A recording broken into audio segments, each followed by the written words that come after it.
যাও পাখি বলো তারে, সে যেন ভোলে না মোরে। সুখে থেকো ভালো থেকো, মনে রেখো এই আমারে। সোনার পালঙ্কের ঘরে লিখে রেখেছিলে তারে। যাও পাখি বলো তারে, সে যেন ভোলে না মোরে। সুখে থেকো। ভাইজান, আপনার গলা খুব সুন্দর। ভাইজান এদিকে নতুন এলেন নাকি? শ্বশুর বাড়ি যাই, জীবনে প্রথম। তো ঠ্যাঙ্গামারি আর কত দূর? ওই তো, বেশি দূর না, এখান থেকে দেখা যায়।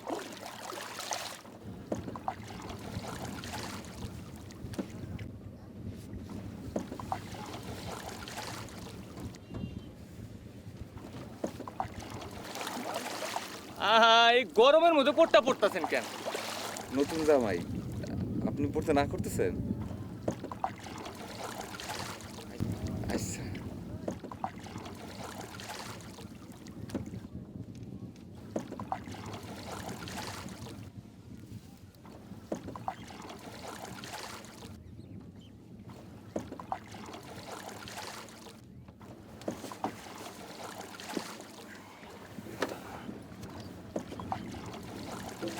আপনার শরীরটা খারাপ লাগতেছে?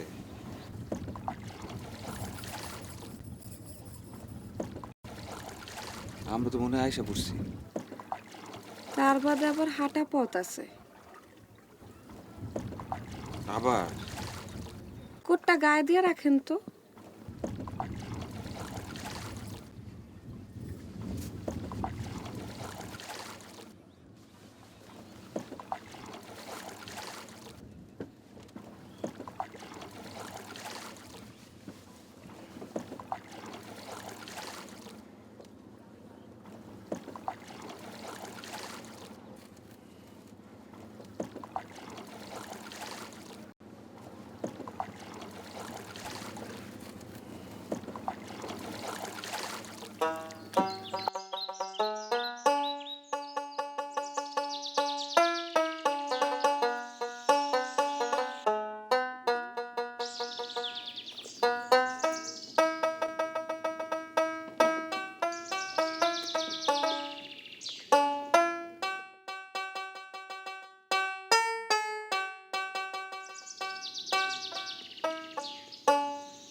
এই আইসা পড়ছে। ওই মিয়ারা, বাজাও বাজাও বাজাও।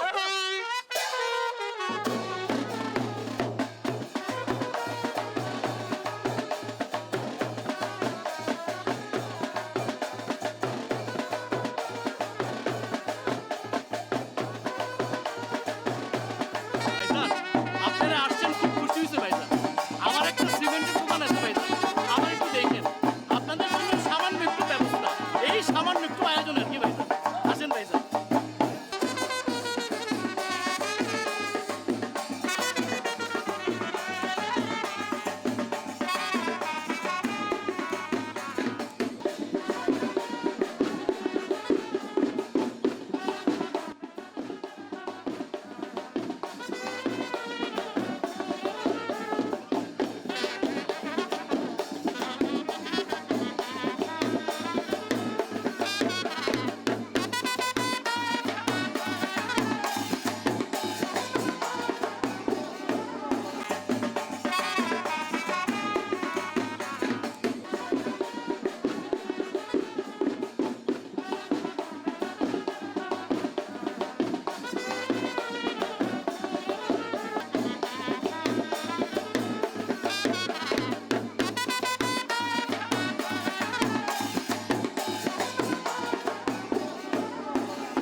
মাশাল্লাহ, জামাই তো দেখি আমাকে রাজপুত্রের মতন গো।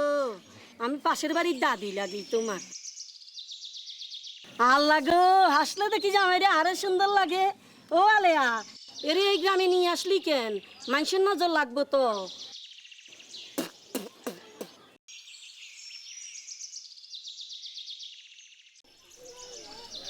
দাদি কু তোমার দাদি ভিতরে। চলেন।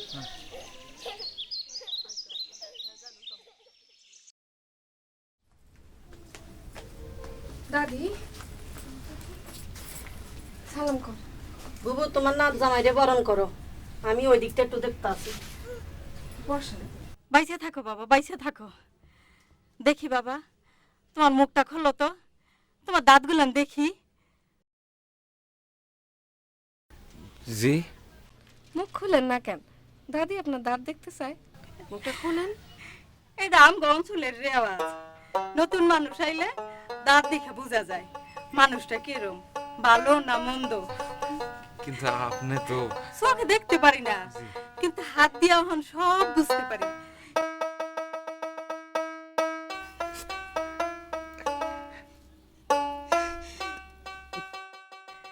না রে আলো, নাচ জামাই অনেক বড় মানুষ রে।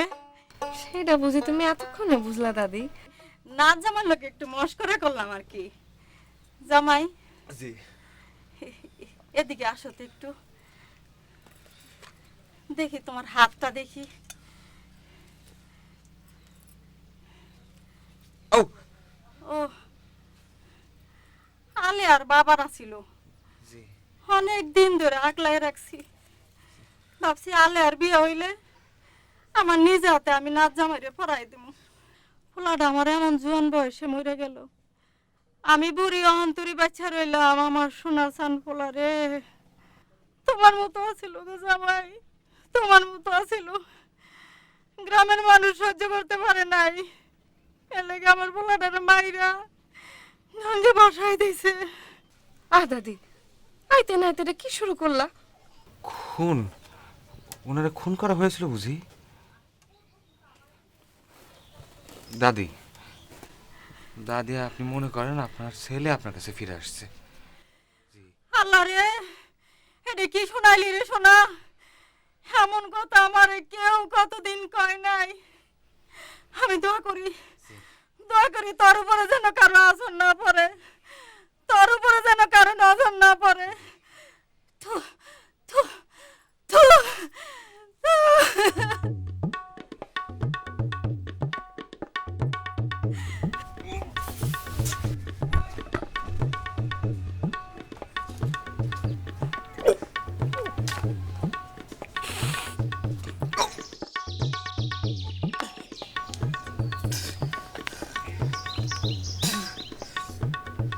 এত ওয়াক ওয়াক করার কি আছে?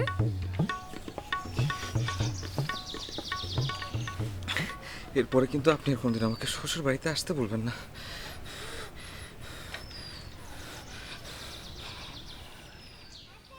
আপনি শুধু শুধু রাগ করতেছেন।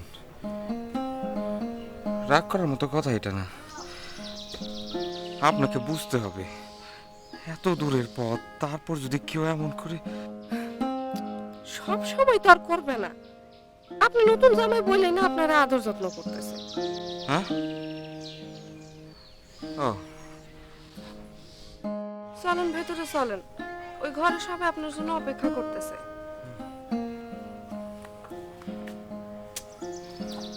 ওই চলেন তো।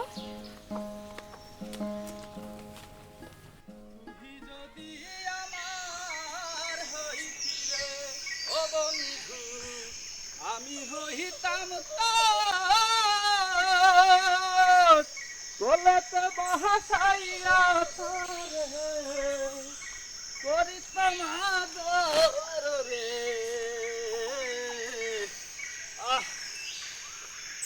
জামাইল্লা, তাড়াহুড়া করে কই যাও? এদিকে আসো। ওরে শান্তি, কত কষ্ট। আরে দারুণ খবর। তাই বেশি মানুষেরা জানাজানি করা যাবে না। তোমার আপন ভেবে কইতাছে। এদিকে আসো।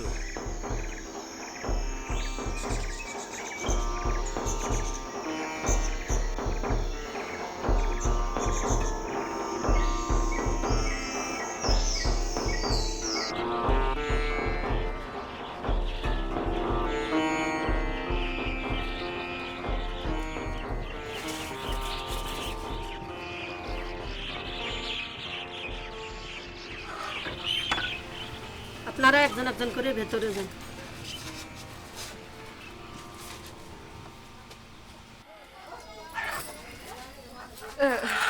উনি হচ্ছেন কি আমাদের রহমত চাচার বউ। আসসালামু আলাইকুম।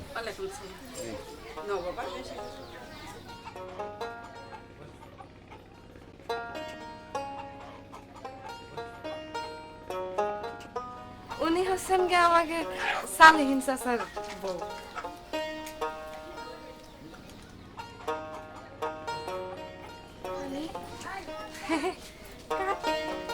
উনি হচ্ছেন কি আমাদের ইব্রাহিম চাচার ছোট বোন।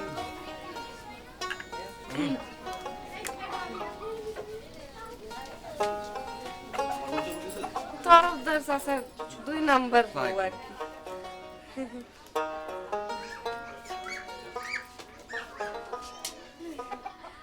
আর উনি হইতেছেন কি আমাদের সালেহিন চাচা, পাশের বাড়িতে থাকে। ওনার একটা মুরগির বিশাল বড় ফার্ম আছে।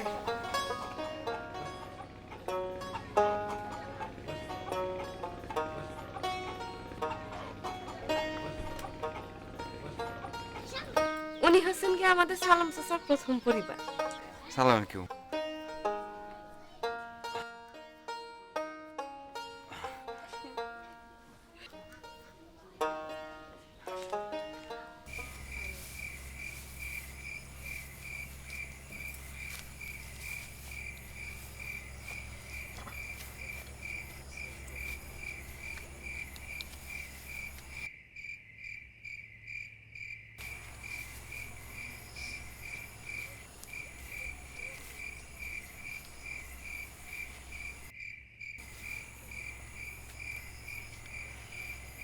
কি হয়েছে আপনার?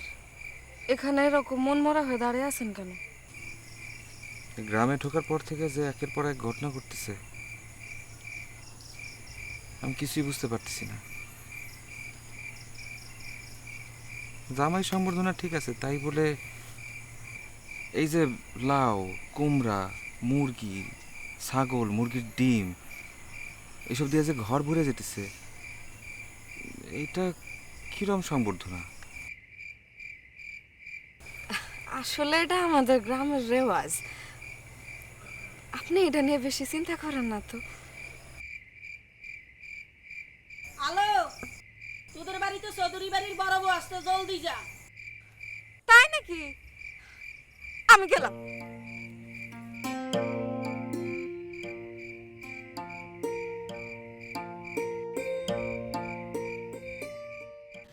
আমাগো আলমার চেহারা দেই দিন দিন আরো সুন্দর হইতেছে। এত বড় ঘরে আমার নাতনির বিয়ে হইছে, চেহারা না থাকলে কি এমনি এমনি বিয়ে করছে? যাহ দাদি, তুমি না সবসময় একটু বেশি বেশি কর। এই দেখো, মাইয়া আবার শরম পায়। এইটা গোপন কিছু হইল রে, আমি গ্রামের সবাই রে জানাই দিছি। কি জানাইছো দাদি? দেখোস না, তোর জামাইরে দেহনের লেগিয়া মানুষের ডল নামছে। হ চৌধুরী বউ, তুমি কিছু কম না কে? আলো তো আর বাপের লাহান হইছে, শুধু শর্মায়। তোমার চিঠির খবর কিন্তু আমরা সবাই জানি।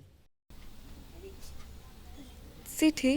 আমার যে সিডি ফাটাইছিলি, আমি তো পড়তে পারি না, গ্রামের বাবা আক্তেরে দিয়ে পড়াইছি। বাবাজির আসনের খবরে গ্রামে একেবারে হইসই পড়ে গেছে। হইব না, কত বড় মানুষ সে। মাগো, আমার একটা অনুরোধ কিন্তু তোমাকে রাখতেই হইব। এই জন্য আমার এত দূরে আসা। রাখবো রাখবো, বাবা আক্তের কথাই রাখবো। তুমি খালি কও না চৌধুরী বউ। মাগো, তুমি তো জানো তোমার চাচার চাকরি লইয়া অনেক ঝামেলা চলতেছে, অনেক দিন দরবার হইতেছে, থানা পুলিশও হইছে, উকিলের কাছে গেছিলাম, কিছুই করতে পারতেছি না। মাগো, তুমি যদি একটু চেষ্টা করো তাহলে তোমার চাচারে বাঁচন যাইব, নাইলে আর বাঁচনের কোনো উপায় নাই।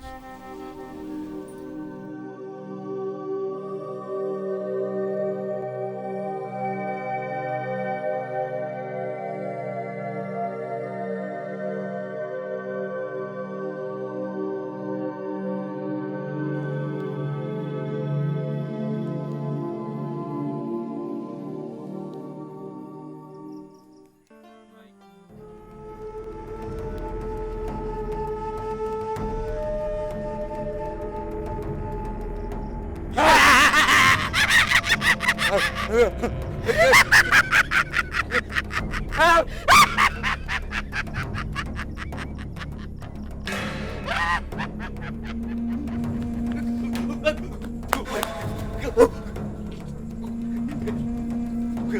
কি হ্যাঁ? কি হয়েছে আপনার হ্যাঁ? হ্যাঁ? আল্লাহ করলে কি মুখে শব্দ নাই কেন হ্যাঁ দাদি ও দাদি দেখে যাও তোমার নাচ জামাই না কথা কইতে পারতেছ না দাদি গো একজন অন্ধ মানুষের চোখে কি দেখবো?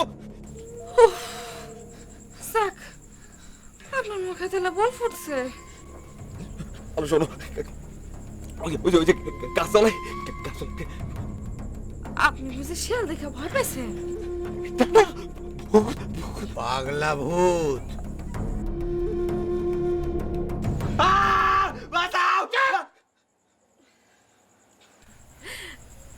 আপনি বুঝি ওনারা দেখে ভয় পাইছেন উনি হচ্ছেন কি আমাদের পাগলা চাচা তার মানে যে চাচা পাগল? হ, পাগলা চাচা গ্রামের হগলতেরই গান শোনায়। জি তুমি গান শুনবা? জি জি না। শুনতে তোমার হইবই। জি তাহলে শোনান। হ্যালো, জি চাচা তোর জামাই ভয় পাইছে, যা এক গ্লাস গরম দুধ নিয়ে এসে খাওয়া, ভয় টর থাকবো না। জি চাচা কি হয়েছে আপনি ভয় পাইতেছেন? ভয় পাওয়ার তো কিছু নাই উনি আমাদের পাগলা চাচা উনি খুব ভালো গান গায় জীবন ওনার আর কোনো চাওয়া পাওয়া নাই উনি সবাই গান শোনান আর আনন্দ দেন আপনি এখানে বসেন তো ছাড়েন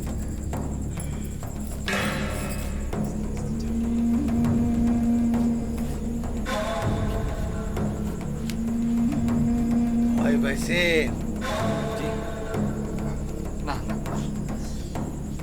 ভয় না না না না তাইলে ভয়ের একটা গান শোনাই।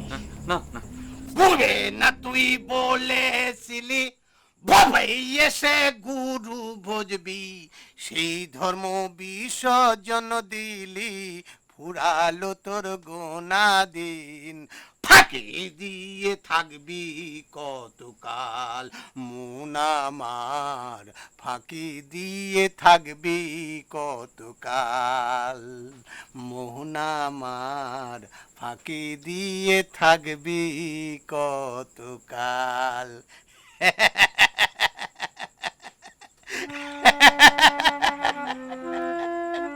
অসম্ভব এটা কোনো বিশ্বাসের কথা হইল না তে আমরা যে নিজে কানে শুনে আসলাম। কি শুনতে কি শুনছো তার কি কোনো ঠিক আছে নাকি মিয়া আমার এলাকায় এত বড় একজন মানুষ আসবে আর আমি খোঁজ পাবো না এমনটা কোনোদিন হয়েছে নাকি মিয়া মনে হয় গোপনে আসছে। আরে গাধার গাধা যদি গোপনে আসে তাহলে তাহলে তোরা টের পাইলি কেমনে মনে হচ্ছে একবার আমারই সরেজমিনে দেখে আসতে হবে কি কোন মেম্বার সাহেব, এমন একটা উড়া খবর আর আপনি নিজে যাবেন? উল্টাও তো হতে পারে উনি আসলে দূর থেকে একটা ছদ্মবেশে আমাদের সবাইকে বিচার করতে আসছে কি হইতে পারে না তা হইতে পারে। মেম্বার সাহেব, আপনার মাথায় যে কত বুদ্ধি খেলা যায়।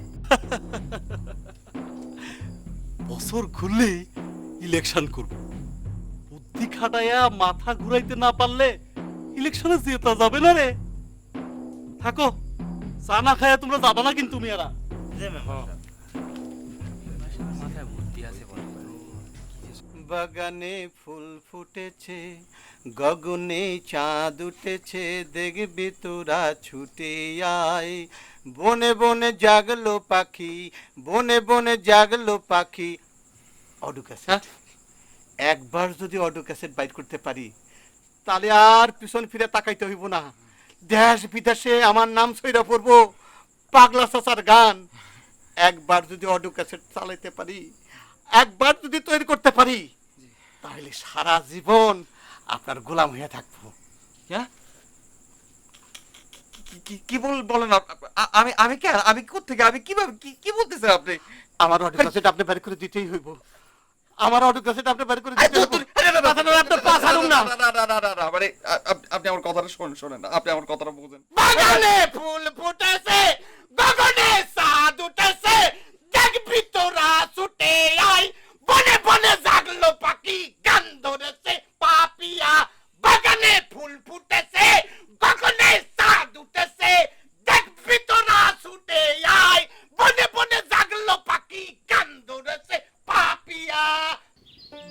করব আমি এখন? তারে কি বলা উচিত, নাকি আর তো মাত্র 2টা দিন, কোন রকমে কাটায় দিতে পারলে তো বেঁচে যাই। সত্য কথা বললে কি আমার উপর রাগ করবেন উনি? না, ঠিক হবে না। তো কয়টা মাস গেল, একজন আর একজনকে চিনতে কি পারছি? হ্যালো,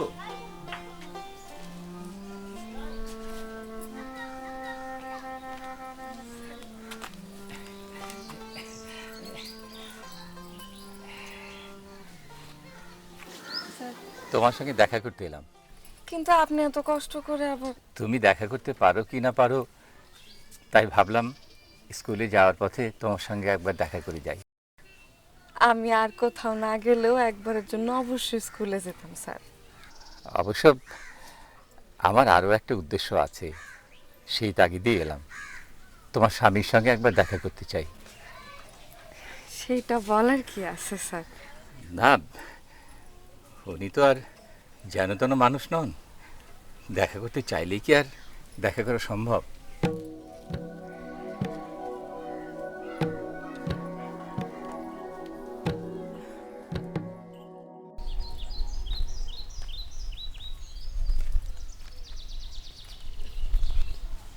এই হচ্ছে আমার হাতে গড়া সেই স্কুল। একদিন আলিয়া এই স্কুলেই লেখাপড়া শুরু করেছিল। জি স্যার, আমাদের স্কুলটা সে আগের মতোই আছে, একটুও বদলায় নাই। সেটাই তো আমার দুঃখ আলিয়া। গত 20 বছর অনেক কিছু বদলে গেছে, বদলায়নি শুধু এই স্কুলটাই। কেন? এই একটা প্রশ্ন নিয়ে আমি বহুজনে দাঁড়িয়ে দাঁড়িয়ে ঘুরেছি, কিন্তু কোনো উত্তর পাইনি। আমি ঠিক বুঝতে পারলাম না। বহুজনের কাছে ঘুরেছি, গ্রামের এই একমাত্র স্কুলটাকে পাকা করার জন্য। ভেবেছিলাম আর কোনোদিন কাউকে কিছু বলবো না। পণ করেছিলাম, সেই পণ ভেঙে আপনার কাছে এসেছি। আমি আরেকবার চেষ্টা করে দেখতে চাই। আমার কাছে মানে? আমি বড় আশা নিয়ে আপনার কাছে এসেছি। আপনি চাইলে স্কুলটাকে দাঁড় করিয়ে দিতে পারেন। আলিয়ার শিক্ষক হিসাবে এই দাবিটা তো আমি করতেই পারি। আপনি আমাকে ফিরিয়ে দেবেন না, আমি আপনার কাছে হাত জোড় করছি। আপনি এটা কি করতেছেন? আপনি এমন করে আমি না ঠিক বুঝতে পারতেছি না। মানে স্যার, আপনি যখন বলেছেন আপনার কথা তো আমরা ফেলতে পারবো না। আমি জানতাম তোমাদের কাছে একটা উত্তর আমি পাবো। চলো, তোমাদের আমি স্কুলটা ঘুরিয়ে দেখাই, এসো।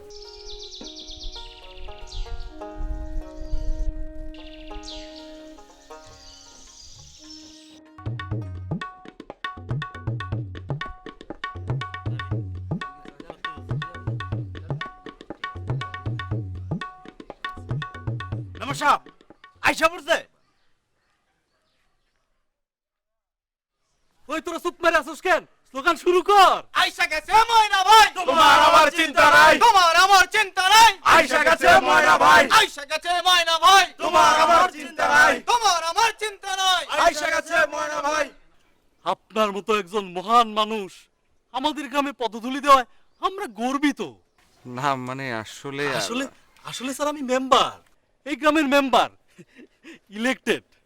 দারোগা সাহেব আসতেছেন। থানার দারোগা? জি, ওই তো উনি এসে পড়ছে।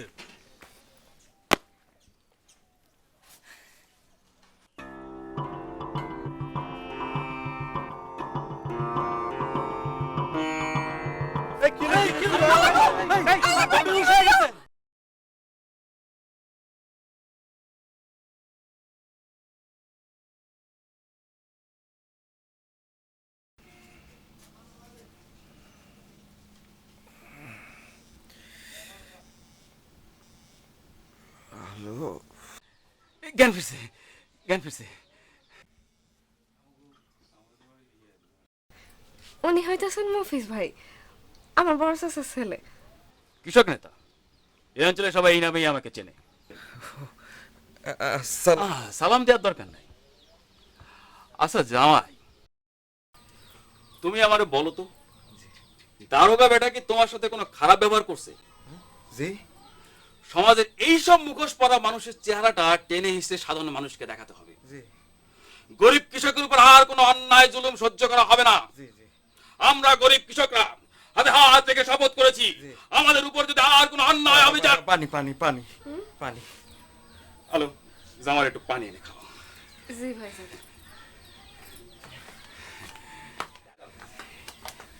জামাই, জি তোমার তো অনেক ক্ষমতা, অনেকদিন কোনো কাজ বাজ পাচ্ছি না। জি তুমি যদি ওদের একটু বলে টলে আমার একটা কাজ বের করে দিতে পারো। আমি আপন মানুষ থাকতে আমি বাইরের মানুষের কাছে যাব কেন? আজীবন সমস্ত অর্থ সম্পত্তি এই কাজে ব্যয় করেছি। এখন বাল বাচ্চা বড় হচ্ছে, জি জি ওদের জন্য তো অর্থ সম্পদ করতে হবে নাকি? তুমি কি বলো? এখানে আমার বলার কি থাকতে পারে? বিদেশিদের মতো কথা বলো না তো জামাই। তোমার রক্ত, আমার রক্ত, আমাদের রক্ত লাল। আমরা এই লাল রক্তে শপথ খেয়ে বলছি, আর যদি কৃষক সমাজের উপর কোনো অন্যায় অবিচার চলে তাহলে আমাদের আন্দোলন রাস্তায় গিয়ে আমরা করব। কৃষক সমাজকে আর অবহেলিত বঞ্চিত থাকতে দেব না। আমরা আমাদের অধিকারকে আন্দোলনে বেগবান করতে আমরা নিয়ে যাব সেই লক্ষ্যে। কৃষক সমাজ হবে দেশের পূর্ণাঙ্গ ভারত। আর আর যদি কখনো আরে মিয়ারা যেটা বুঝো না সেটা নিয়ে কথা বলবে। তার সাথে আমার সরাসরি কথা হয়েছে, মানে স্যার সাক্ষাতে আমার বড় পছন্দ করে ফেলছে। তা তিনি হঠাৎ গ্রামে আসছেন কেন? তোমার মাইয়ারে বিয়ে করে ঢাকায় নিয়ে যাইতে। যা বুঝো না তা নিয়ে ফেকর ফেকর কথা বলতে চাও। ভুল হয়ে গেছে মেম্বার সাহেব। কথাবার্তা মুখ সামাল দিয়ে বলবা। যে স্যার যখন এই গ্রামে পদধূলি দিয়েছেন তখন আমাদের জন্য ভালো কিছু কাজ করে যেতে চান। ভালো এই তো অবশ্য তিনি আমারই দিছে। বছর ঘুরতে একটা বড় ইলেকশন করব সেটা তো তিনি জানেন। এখন বিষয় হইল এই তোমাদের যা দাবি দাবা আছে তা তো আর জনে জনে মুখে মুখে বলা যাবে না। তাইলে অ্যাপ্লিকেশন করতে হবে মিয়া। অ্যাপ্লিকেশন এইটা আবার কি? আরে দরখাস্ত, দরখাস্ত আকারে লিখিত দিতে হবে। সরকারি কাজের একটা নিয়ম আছে না? দরখাস্ত আবার কেমনে করুন? চিন্তার কিছু নাই। তোমাদের এই মেম্বারশিপ যতক্ষণ আছে ততক্ষণ চিন্তার কিছু নাই। তোমাদের দরখাস্তের সব ব্যবস্থা আমি কইরে রেখেছি। কিন্তু দরখাস্ত লিখতে গেলে কিছু টাকা পয়সা তো খরচ করতে হবে নাকি? মেম্বার সাহেব এইটা নিয়ে আপনি আপনি চিন্তা করেন না।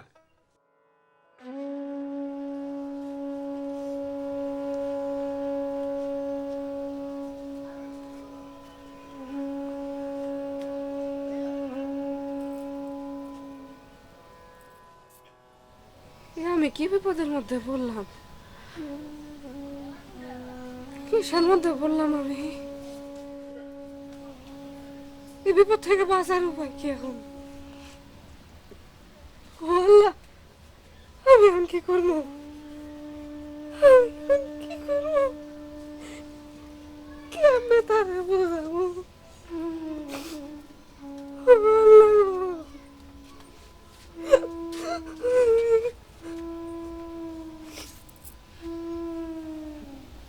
কান্দাম শুনে মন হইল তুই আমি অনেক বড় একটা ভুল করে বলাইছি দাদি।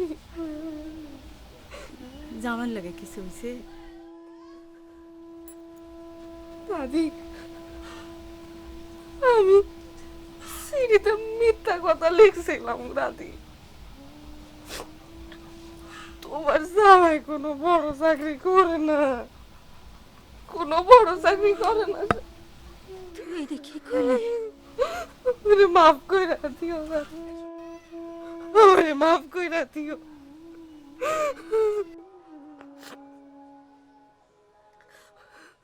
বুঝলেন ভুইয়া সাহেব, এত বড় একজন মানুষ উনি, উনি আমাদের গ্রামে আইসা এইভাবে চলে যাবেন এটা তো হইতে পারে না। উনারে একটা সম্বর্ধনা দেওয়ার ব্যবস্থা করলে কেমন হয়? খুব ভালো হয়। তাইলে আমার বাড়িতে ব্যবস্থা করি। তোমার বাড়িতে করবা? ঠিক আছে, করো। আপনার কিন্তু ভুইয়া সাহেব তাইলে আসতে হবে। ঠিক আছে, আমি আসবো।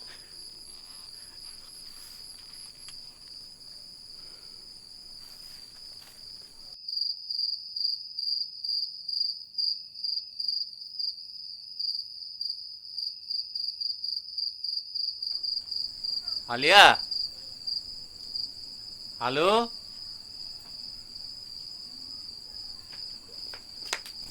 আসসালামু আলাইকুম স্যার। ওয়ালাইকুম আসসালাম। স্যার আপনি জামাই বাবাজির সঙ্গে একটু কথা বলা যাবে? স্যার আপনি ভেতরে আসেন না, আমি ডেকে দিচ্ছি।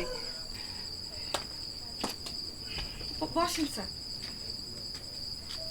আমি ডেকে আনতেছি।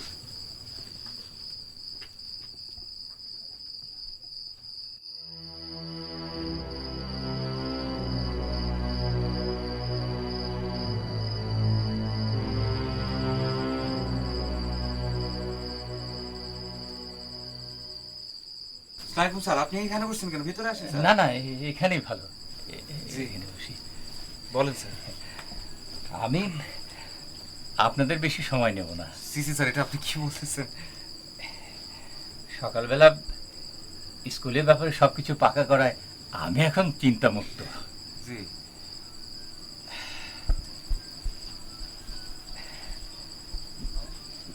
এটা একটু রাখবেন স্যার। আপনি আমাকে স্যার বলতেছেন কেন স্যার? স্কুলের ছেলেমেয়েরা অনেক কষ্ট করে এটা জমিয়েছিল। আমার মনে হয় এটা এখন আমার কাছে না থাকাই ভালো। স্কুলের অনুদানের সঙ্গে যদি এটা ব্যবহার করা যায় তবে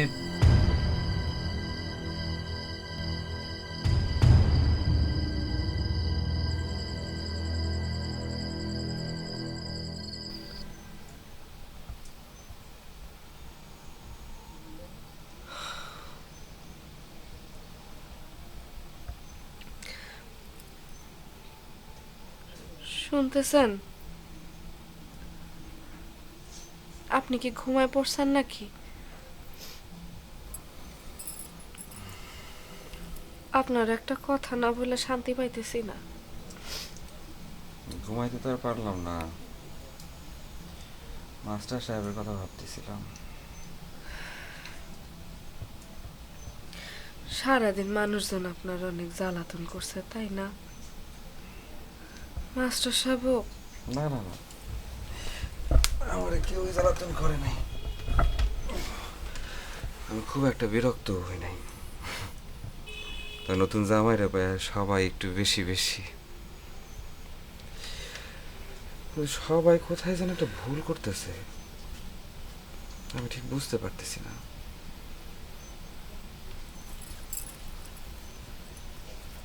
আমি কিন্তু ঠিকই বুঝতে পারতেছি।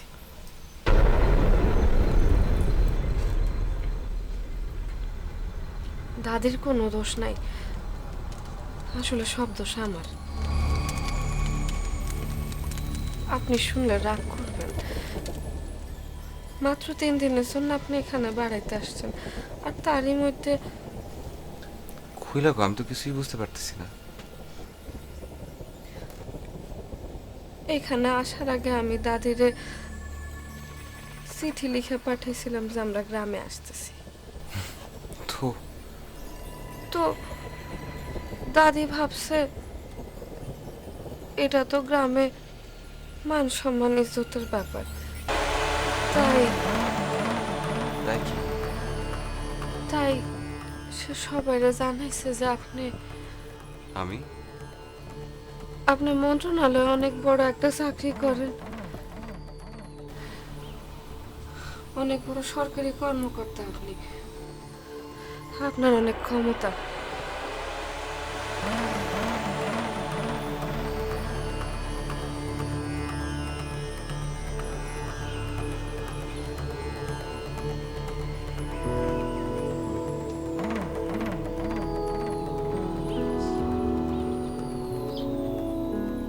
কিসের জন্য?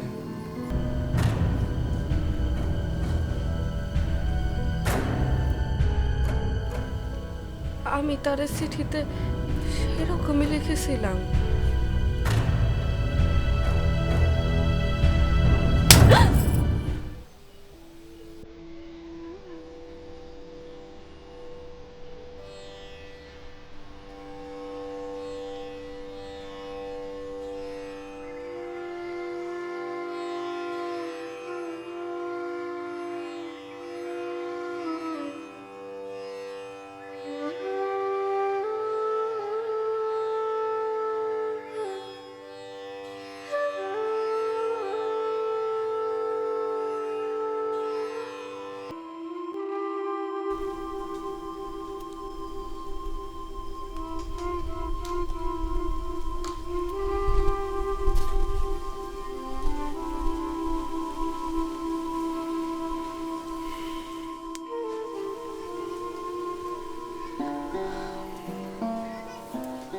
আমার মাফ করে দেওয়া যায় না?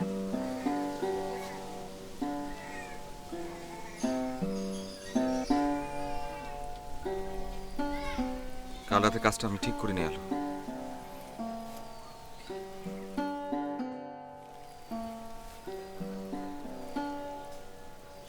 আপনি কোনো ভুল করেন নাই, ঠিকই ছিল।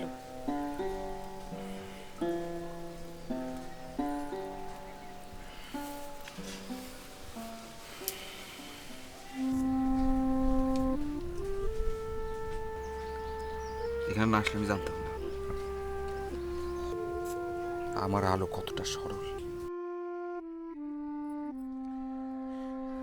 চলেন আমরা কারো কিছু না বলে চলে যাই। শুনলাম আজকে বিকালবেলা মেম্বার সাহেব আপনাকে সংবর্ধনা দেওয়ার আয়োজন করেছেন। আমি দাদি জানলে বুঝাই বলবো। আমরা যাব না, আমরা যাব না।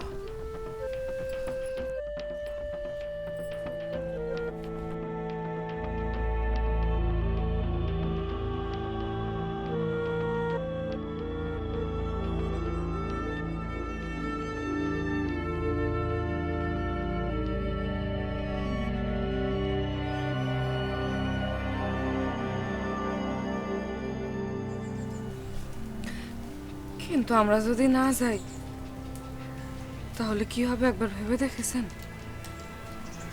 যে মানুষগুলো ভুলের মধ্যে আছে তাদের ভুল না ভাঙে আমি কোথাও যাব না, বিশেষ করে তোমার মাস্টার মশাই।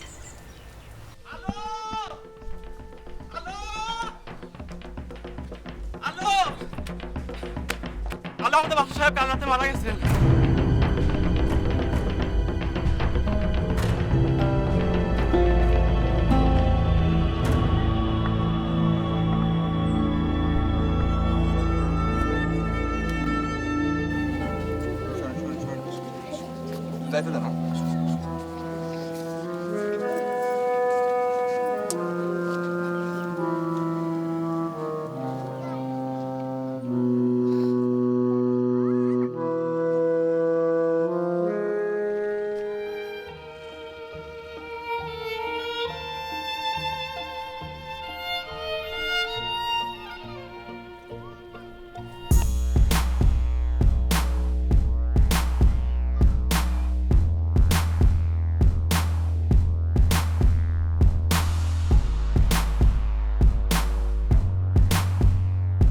হ্যালো, মাস্টার সাহেবের স্কুলটা ফাঁকা হবে না কোনদিন?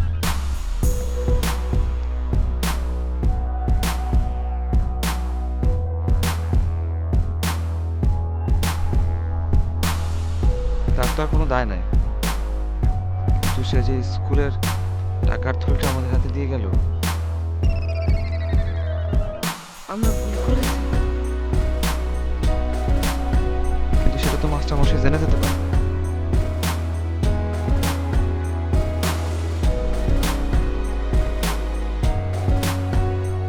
আচ্ছা আলো, আমরা যদি এগুলো ফিরে আসি, ঢাকা শহরের ছাত্রও এক কামরার ঘরে কখনো থাকতেই পারে না।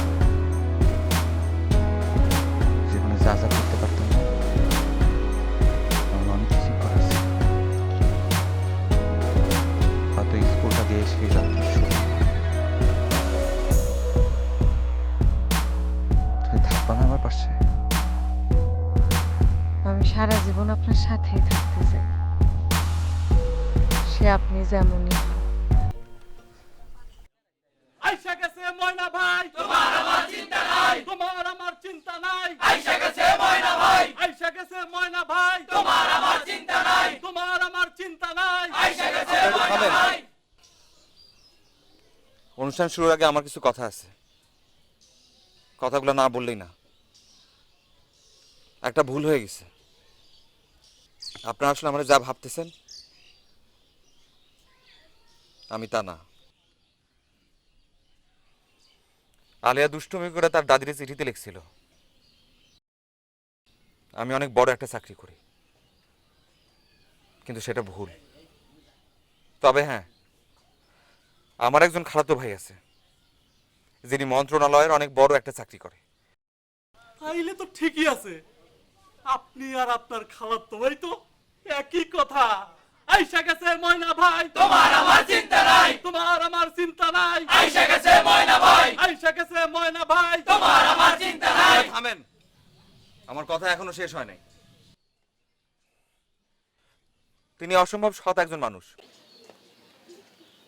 তিনি বলেন যা হওয়া উচিত যোগ্যতা বলেই হওয়া উচিত, আমিও তাই মনে করি।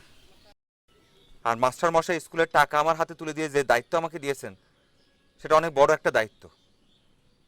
সেই দায়িত্বটা আমি কাজে তুলে নিতে চাই। সেই দায়িত্ব কাজে তুলে নিয়ে আমি আপনাদের সবার সেবা করতে চাই। আর আলিয়া যে ভুল করেছে তার শাস্তি স্বরূপ সে কোনোদিন আর শহরমুখী হতে পারবে না। সেই সারাটা জীবন আমার পাশে থেকে স্কুলের আপনাদের সাহায্য সহযোগিতা করবে। আমি আলিয়ার হয়ে আপনাদের সবার সামনে সবার কাছে হাত জোর করে ক্ষমা প্রার্থনা করতেছি। এইবার আমি বুঝতে পারলাম ব্যাপারটা। চিঠিতে দাদির কাছে দুষ্টামি করে কি লিখেছে না লিখেছে তা নিয়ে এতটা বাড়াবাড়ি না করলেও চলত। আমি এই কথাই বলবো, যা কিছু করা উচিত যোগ্যতা বলেই করা উচিত। আলো কি তার শাস্তি মেনে নিতে রাজি? জি। সাব্বাস, আমার দৃঢ় বিশ্বাস তার জামাইয়ের হাত ধরে এই স্কুলটাকে সে দাঁড় করাতে পারবে। ওই মেম্বার, মুখ গুমরা করে দাঁড়ায় আছো কেন? যাও, এই স্কুলের দুইজন শিক্ষককে ফুলের মালা দিয়ে বরণ করে নাও।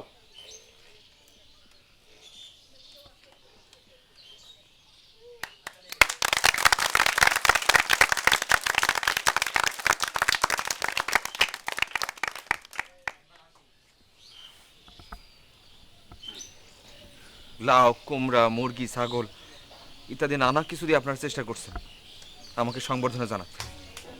তার যেটা অনেক বেশি সম্মানিত বোধ করতেছি আমি এখন। মাস্টার মশাইয়ের স্বপ্ন আমরা সবাই মিলে সাধ্যমতো চেষ্টা করি পূরণ করতে।